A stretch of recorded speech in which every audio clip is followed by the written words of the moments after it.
2.9 billion hours played on ARK Survival Evolved. With Earth's population now at 8 billion people, that would equate to every single survivor on the planet playing 21 minutes of ARK each. Which, when you think about it, is quite a big amount for such big population numbers. Although those first 21 minutes would be server loading times and repeated respawning on the beach, let's face it. Today I'm going to be talking about some important figures for ARK Survival Evolved in terms of players and sales on the back of Snails' third quarter financial reports that was released recently. Some of these are quite interesting details that actually shed some light on how well or not so well ARK is doing. And let me tell you, for a 7-year-old game, it's doing pretty well still, at least in my opinion. So I just wanted to point out that all of the figures that I go through in today's video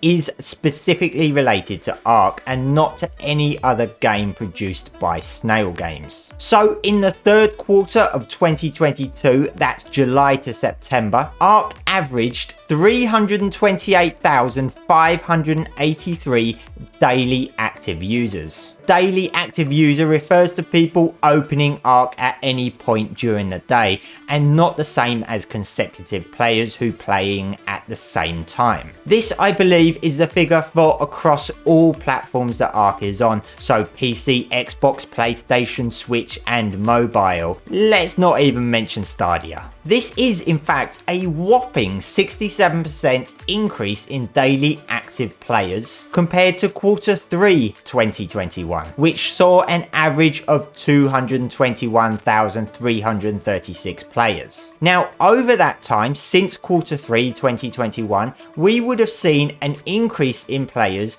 from the tail end of the Genesis 2 release in June 2021 and then the Fjordor release in 2022. And with only one new non-paid DLC being Fjordor since the end of quarter 2 last year, a 67% increase on daily active users for a 7-year-old game, in my eyes, is a pretty impressive feat. Now, these figures are influenced by other things, and these next figures are an example of just that. So, quarter 3 saw a 4.4 times increase in new installs of ARK, taking quarter 3 2021's number of 1.2 million to a whopping 6.4 million installs. However, this is reportedly largely influenced by Epic's Free Games Week earlier in the year. But still, for a 7-year-old game, I think this is still pretty impressive. And through September 30th, 2022, there was a recorded 2.9 billion hours played on ARK, which I believe this figure is since the initial release of the game back in June 2015 in early access on the PC. And this figure will include all platforms that ARK currently runs on and has previously run on, which includes the Stadia. Now, where there were declines seen were in the sales of ARK units. Now, an ARK unit is considered to be the ARK base game and the DLCs. There were 1.1 million units sold in quarter 3 2022 between July and September, which was a 9% decrease on the same period in quarter 3 2021. That saw 1.2 million units sold. Again, considering this is a 7-year-old game, I do feel that this is a pretty slow decline in sales. And just to remind you that since quarter 3 2021, there have been no further paid DLCs released in ARK to bring in new revenue. I'd also just like to point out here that the new Nintendo Switch version of ARK, along with the Ultimate Survivor Edition, didn't release until November this year, which means all of those sales and the hours played won't be included until Snails quarter 4 financial reports, which could see a significant increase. So as a result of the 9% decrease in units sold, Snail saw a revenue drop of 36% compared to Q3 2021. This saw Snail's revenue drop from $24.4 million to $15.6 million.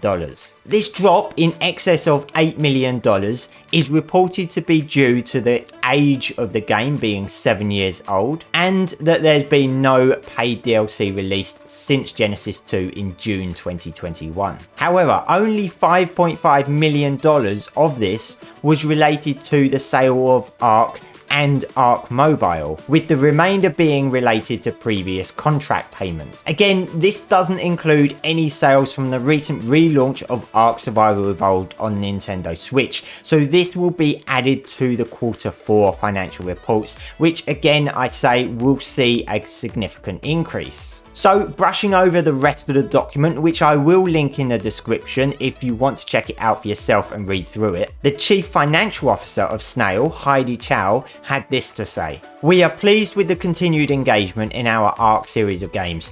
We want to remind investors that we are committed to investing in our brand and fostering long-term growth. This includes focusing on the upcoming release of ARK 2, launching additional products, and implementing initiatives that enhance our product suite and improve our speed to market." So survivors, ARK still looks to be in a healthy position, at least in my opinion it does from this document. But we still don't know what impact the launch of ARK 2 will have, not only on ARK 2 itself, but also on ARK 1. And don't forget there's also the animated series which is expected to release soon, which may itself also have an impact on the game. So what do you think? Is this a positive forecast? Do you think these numbers are good for a 7-year-old game? Let me know your thoughts in the comments. I think 2023 looks very promising. I think all of this makes it look very positive. I hope you found this interesting. It's not a video that I normally do. I don't usually look at financial reports. I find it very boring, but ARK is very important to me and I was really interested to see what they were earning, what the figures were looking like for recent times, considering there's been no paid content at all in the last year. I just wanted to see how it was performing and I wanted to share that with you guys. So I do hope you found it interesting. Survivors, make sure to subscribe to keep up with all the ARK news. Thanks for watching and I'll see you next time.